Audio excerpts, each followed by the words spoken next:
All right. Hello, everyone. So today I want to share with you some notes and thoughts that I had. I was able to speak with four different high school classes today, seniors in high school in economics here in Ventura. And it was a real pleased to be able to do that. Kind of prompted me to say, I want to share this information here. And if you have a high schooler you can share this with, I think it might be helpful. The three things I'm going to talk about are behavioral finance, credit cards, and real estate. And the first thing that I'll mention is this is what I do for a living. For the last 15 years, I've been in personal finance. So people pay me to help them make decisions with their money. And I have an office in Ventura, and people will pay me to sit down and help them figure out if they're ready to retire or what choices they should make for helping their kids get into college. What are the tax implications, whether you're selling an asset? Lots of decisions that come up in terms of financial stuff. People often want help, and when they get help, they make better decisions. So that's what I do for a living, and that's how that works. So I think it's important for me to share that information to validate what I'm, and I have some experience with what I'm talking about. That's the planning side. The other side is in terms of investing and managing assets. So people will have sometimes work in terms of retirement and wonder, what do I do with my money now that I'm retiring? Do I have enough to live off of? And so then they help with the investment management, or they got a windfall of cash from an inheritance or some other source. They're saying, well, what do I do with this? It's here. How can I use it? And we can help with investment management as well. So those are the two things I do every day. And in terms of your 16, 17, 18-year-old trying to understand the future of their life and how money matters, there's a lot of things that come into play.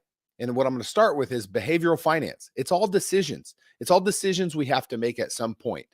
And what I'll start with is the idea of, here you are 16, 17, 18 years old, senior in high school, and you're wondering about a lot of things in your life. Imagine you walked out of the classroom and you picked up $100 bill. You just found it on the floor. You say, this is amazing. Look at $100 bill. How cool. What are you going to spend that on? Now, keep in mind, you're 16, 17, 18 years old. What are you going to spend that money on? What are the things that are important to you? Why do you want to buy what you want to buy? Is it because it's important to you and you value it, something that your friends kind of enjoy, and you think, it might help by buying something that'll help you in your friend group? Your parents want you to have something, so you buy it. What do you spend your money on, and why is kind of the first part. And think about what you might buy when you're 16, 17, 18 years old. Okay, so you have that on your mind. Now let's take a framework and step back and go back 10 years. Same scenario. You're 6, 7, 8 years old. You find this money in the parking lot. I say, great, I get to buy something. What are you going to buy with that money when you're 6, 7, 8 years old? Think about that. Think about what you might buy. Now go ahead and analyze, are the two things different from when you were 6, 7, 8 to when you're 16, 17, 18? I would suppose and assume that they're very different. And with all the students that I asked to today's classes, that was the case. It was very different for all of them in terms of what they want to and what they would spend their discretionary found money on with 16, 17, 18 versus 6, 7, 8. Now, that's not very important in and alone by itself, but that same theory is going to continue when they're 26, 27, 28. What they're going to want in their life is going to be very different than what they want right now. It's important to be thoughtful about your future self in terms of what you're going to want and what you're going to use your money on. And that's going to continue 37, 47, 50, and beyond. There's always going to be changes of what you're interested in. That behavioral finance and decisions of what you want to buy matters. And it matters. It's always good to be thoughtful of your future self in terms of saving for that. So that's number one. That's the first thought, is that behavioral finance, what you want will change. Try and be saving for the future, not always living for today. And that's not an easy thing for a young adult to understand, but it's important in terms of personal finance. So my big theme is know the rules of the game. If you know the rules of the game, you're going to play much, much better at the game of life. We'll start with credit in terms of that. So here we are, it's February. So February, credit cards work on a monthly basis. So February 1st to February 28th would be your statement cycle. Okay. When you get your credit card, one of the things that will say on the limit is your limit. That's the maximum amount you can use on the card. Let's just assume it's $1,000 for your first card, $1,000 limit. So As you get your card and you go use it, you say, hey, let's go to Starbucks. We'll get something to drink, something to eat. So you take a couple friends to Starbucks, you use your card. You say, oh, here we go. First thing, $30 is now with a balance on that card. Limit still 1,000. You've spent $30. Cool. The month continues. Next day, you say, hey, let's go to Chipotle. You get a couple burritos, a couple friends, another $30. It's on the card. Now your balance is $60. The month continues. Let's just assume that through the month, you've spent $400 on the card. Now you have your balance is $400. Limit still 1,000. It's March. You get your first statement. So what does your statement say? It's going to say balance 400, minimum payment due $10. So you say, okay, well, minimum payment due, I'll pay the minimum payment, and you pay $10. Let's assume you did that. You paid the $10. What is your balance going to be now? You owe 400, you pay 10. What's your balance left on the card? Simple math would say 390, but that's not the case. I would venture to say it's going to be close to 395. So you paid 10. Where'd that $5 go? Where'd it go? Well, it goes to it's your interest. It's the cost of doing business is what Visa gets. They get that $5. So if you continue and only paying the minimum payments, you're going to be paying for stuff long after you've actually consumed that cup of coffee from Starbucks or that burrito from Chipotle. Long after, you're going to continue having to pay for that. So rules of the game, understand them. Number one, never pay the minimum payment. Never do it. They're making money off of your back when you do it that way. Don't do it that way. The solution and the best way to do it is to pay it in full every month. Your balance is 400, pay 400. What's going to be left when you do that? Your balance at the end of the month is zero. What did they make off of you? Zero. That's the way that it has to go. That is knowing the rules of the game.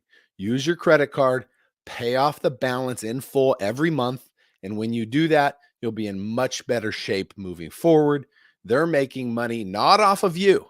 They're making it somewhere. Where are they making their money? If they're not making it off of you, where are they making their money? They're making money. It's a good business model. They're making money. Where are they making it? Well, they're making it off other people that are paying minimum payments, number one.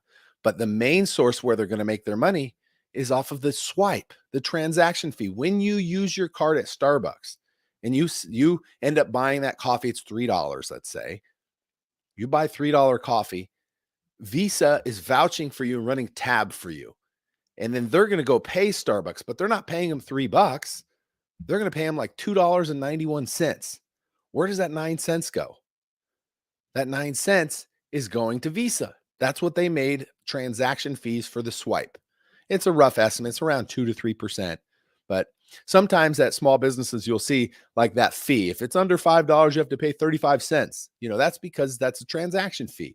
They're trying to not eat into their margin for the small business, right? So let the business of the Visa and the MasterCard, the credit card companies, let them make money off of the swipe. Don't have them make money off of you for interest payments. Know the rules of the game. You'll play much, much better. Okay, that's first point. Second point with credit. Credit works. There's a thing called the FICO score. You get a FICO score as you establish credit. And the FICO score, there's three bureaus, Transamerica, TransUnion, and Experian. Those three bureaus have a score. It's generally from 350 to 850. The higher the score, the better. It's always important to pay your bill as agreed. Even if it has to be the minimum payment, pay your bill as agreed. But what I want to share with you is a huge tip that's not commonly known when you get your credit card. Your limit, again, in the assumption's $1,000, let's say. Your balance should never, ever go above 50% of your limit. So in that case, never go above $500. If you do it that way, you're going to be establishing your credit better, building it higher faster. When you do break that threshold of 50%, what happens is your credit score goes down a little bit. Not forever, but for a period of time, it goes down. The reason being you're overextending yourself potentially, and they don't want to keep giving you good credit with higher abilities to get good terms on future debt that you're going to take. So they want to make sure that you're being responsible. It's a risk assessment tool. So that's how that works. And in terms of credit, the things that matter most to get your credit score up are those two things: pay as agreed every month, and then also manage your balance to limit ratio. And you're going to be in the best shape possible for establishing and building credit. Now, length of time for how long you've had credit matters, so that you're not going to jump right to an 800 score immediately. The mix of credit you've had, whether it's credit cards or car loan or home loans, those student loans, those things all assist with your credit, and that matters, and it takes time. So it takes time for that. Some people ask questions today in today's classes. They say, "Well, what if I only use like $5 a month? Does that matter how much I use?" No, that's great. Just you don't have to use a lot. You can use it small. Just pay it off in full every month. And some people say, well, what if I don't use it for 3, 4, 5 months? Does that matter? Well, it does matter, actually.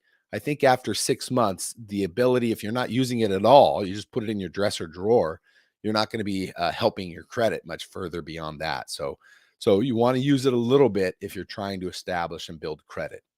What I also share is you don't want to get a credit card until you're ready and able to pay it off in full every month.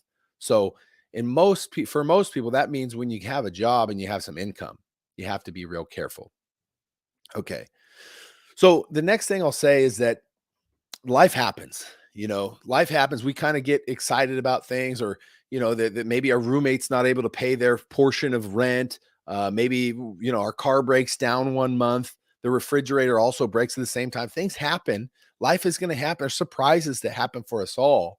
But if you're in a position to deal with those, it's better to not have to put it on your credit card if you can't pay it off every month. So the second rule of the game is to have a nice emergency fund. That's a pickle jar hidden up behind the fridge, in the very back. If something happens, you have some money hidden, safe, saved somewhere. You can pay for stuff. And when you're younger, a young adult, the idea of having that be $200 to $500 is probably sufficient and enough. Now, keep in mind, that's an emergency fund for emergencies. So when your friend kind of calls you up and says, hey, this amazing thing came up. I got free place to stay in Palm Springs. We can go to Coachella. It's going to be amazing. Harry Styles is going to be there. Let's go to Coachella. Free housing. All you have to do is buy your ticket, $300, and food, another $100. You're in. Let's go. It's great to do that stuff. But if you're going to break into your emergency savings to do that, your emergency fund, that's a bad idea. You can't YOLO yourself out of your emergency fund. That's not true emergency. That's a YOLO emergency. Don't do that, right? So be real thoughtful of saving that emergency fund for true emergencies. But if you're have your emergency fund in place, you're paying off your credit card in full every month, and you have some savings, and you're going to use that savings or use some future income that you have and use that money to pay for that trip, then you're in good shape to do it. So it's important to try and understand that and balance that out. And in terms of credit, it's all choices. It's all behavioral finance. And we talk about that. And I think it's important to just grasp that and understand those choices. They really, really do matter. Okay. Okay, so next, I'm going to jump into real estate, and I have a few examples of real estate that I'm really happy to share. When you look at Ventura County, what's the average price for houses here in Ventura County? It's 2022, and the average prices that the four classes came up with today, which is pretty close, I think, was around $700,000 for a house in Ventura County today. So, when you look at 2007, or I would say 2012, what was the average back in 2012, 10 years ago? Ventura County. I would assume it was closer to 400,000 was the average. So we've seen a big jump over the last 10 years, increase wise. Now, let's go back even further. What was the average price in 2007? So it was 2022, 700,000. 2012, 400,000. 2007, average price, I'm guessing, and most people guess, around 600,000 was the average price. So we saw a full cycle, and things do work in cycles. That full cycle from 2007 to 2022, peak to, I'm just going to say it, peak to peak, and I'll get more into that. I'm not prognosticating here, but peak to peak from then to now, we've seen, I would say, a full cycle. The peak, the trough being 2012, around there, and then back up to the peak. So a full cycle, I do believe it works in cycles. And the next cycle, when will it be? Well, I don't know for sure, but I have a few theories I'll share with you. Um, so, where is it going to be in 2028? Is it going to keep going up? Is it going to flatten out? Will it come back down? Well, I don't know for sure. But the way I look at it is I think it's important to understand wages and then also home prices. Annual wages, 3 to 4 times annual wages is sustainable home prices, in my opinion. So in 2012, when a home price was 400,000, assuming an annual household rate of 100,000, that's 4 times annual wages is the cost of the house. That's very sustainable. We look at currently, say if annual, and I think it's a little higher, but $125,000 for a $700,000 house, you're looking at 6 times annual wages, somewhere around there. I think that's a little less sustainable. When we saw 2007, $600,000 for a home, and then $100,000 annual wages, somewhere around there, more than 6, 7 times annual wages. It just wasn't sustainable. So, are we there again? Well, I don't know for sure, but I think that's an important metric to look at. So 2028, as I mentioned, it could continue going up. It could flatten out. It could come down. I have a sense, and my general feeling is that over the next 5 years, I think there will be a flattening out. So we'll see what happens, and that's just a thought. That's not advice, but it's a thought in the way that I've kind of look at things. So anyhow, in real estate, what I'm going to share with you next is some terms of a deal. So the deal that I'm going to share with you, we had a client buy a triplex. This was a while ago, and this is unique to their situation. So this again isn't advice, but it's just a scenario that we saw play out. The cost was in 2012. It was $404,000 in Northern California, triplex, 3 2-bedroom, 1 bath units, and each one paid at the time $1,250 a month in rent. So the monthly rent total in terms of income was $3,750 was the amount of income. Okay. The mortgage was a loan of $385,000, and then the payment was $2,750 a month in the mortgage bill. Principal, interest, taxes, insurance. So the positive cash flow, $1,000 a month. So if you're with me on this, and whiteboard would be a little easier to explain, but if you're with me on this, you see $1,000 a month interest in 2012 is a good deal. But to think about the risk involved, if what happens if the 3 renters file on hard times and couldn't pay the rent, who had to pay that $2,750? The landowner, the owner, right? What happens when there's an issue in the driveway with the pipe and you need to replace the pipe? Who pays for that? The owner. The roof goes bad. The owner has to pay. So there's risk and exposure. It's not just easy free cash flow. You have to be willing to deal with those things. But in this case, this was 2012, and it's been 10 years now. And how has that asset performed over the last 10 years? And how, in general, with real estate, these cycles sometimes can be relied upon in the future to hopefully work out in a similar fashion. It doesn't always work this way, but over time, the property has appreciated in value. So 2012 was 400,000. What's the current value? 2022. Well, it's estimated to be around $950,000. So a lot of appreciation of the home value. Rents now, they were $1,250 per month back in 2012. Well, what happens to rents over time? Well, inflation, things cost more. So rents now are around $1,450 a month. So we're looking at somewhere around $4,200 a month in terms of total income now from the 3 rentals. Look at the interest rates over the last 10 years. The initial loan amount was $385, and it was 5.5% interest rate.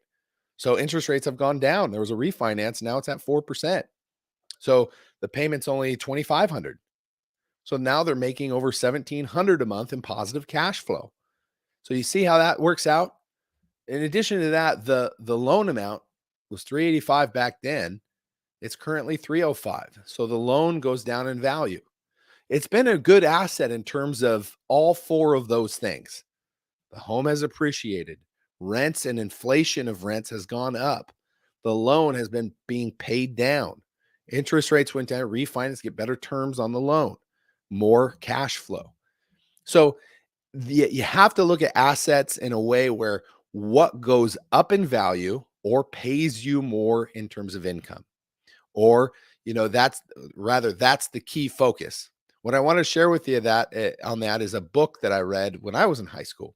So talking to high schoolers, and this is a great book for anyone graduating high school, is Rich Dad Poor Dad.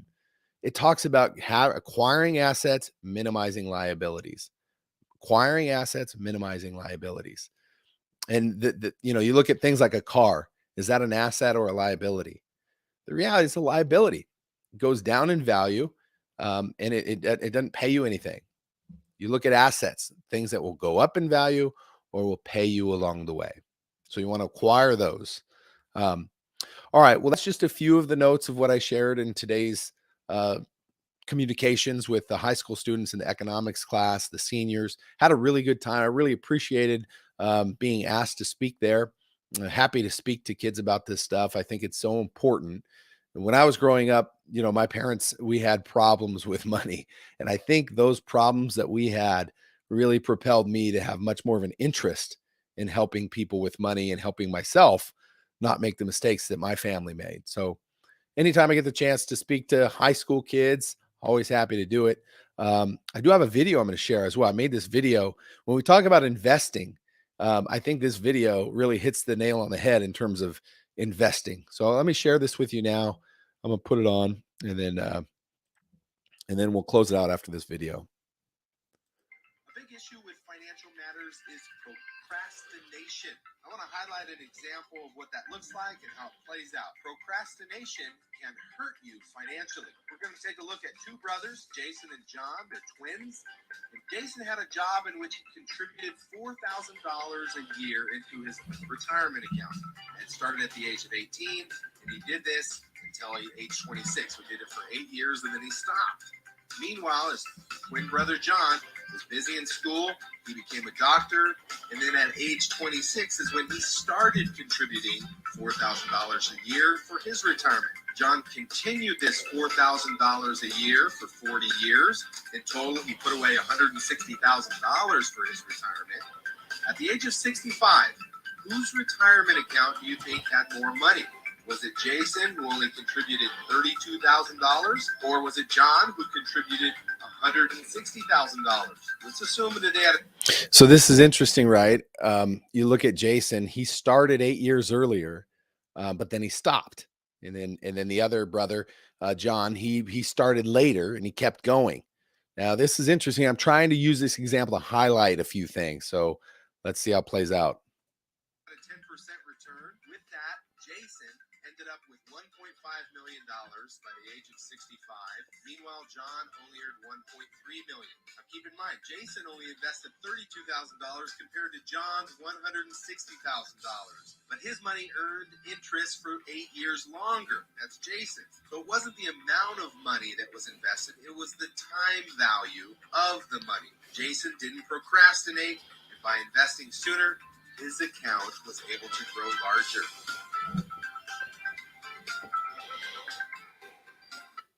All right. So that's what I wanted to share.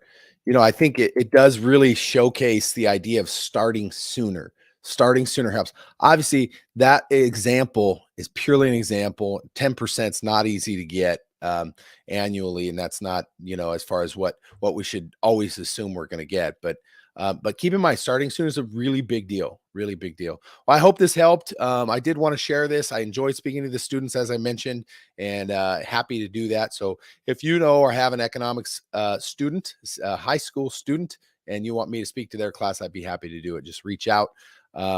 Maranatha Financial is my business. Maranatha.com is my website. Michael@maranatha.com. Or right here on Facebook, you can private message me. I'll get that there. So have a great day. All right. Be well.